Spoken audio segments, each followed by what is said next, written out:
本集內容比喻不倫。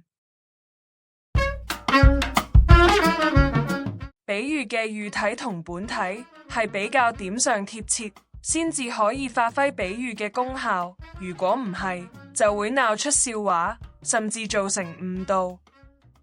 例子一：愛情呢啲嘢呢係冇得勉強噶，你睇開啲把啦，趁後生揀個第二個咪仲好。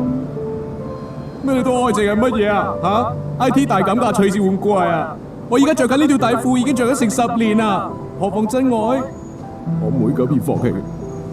片段裏面，男子用一條底褲着咗10年嚟證明自己有真愛，但係一條褲着得耐，或者只係質料耐用，同真愛冇乜好大嘅相似點，所以係比喻不倫。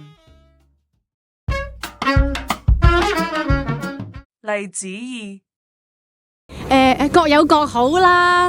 咁啊，嗰啲番鬼佬啲自由戀愛呢，有佢個好處噶，你知啦。嗱，新時代、新社會、新作風啊嘛，但係有弊端噶喎，即係等於一煲煲滾嘅水，慢慢攤翻凍佢咁解啫嘛。咧，中國嘅傳統嘅盲婚啞嫁呢，有佢個好處噶，即係等於一煲未煲嘅水，慢慢煲翻滾佢啫嘛。咁啊，至於邊樣好咯，咁你哋自己評價啦吓。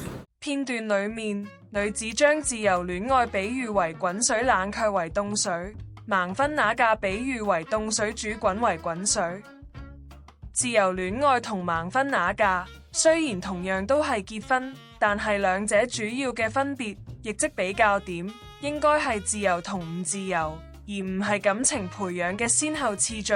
咁女子嘅講法即係比喻不倫嘅誤導。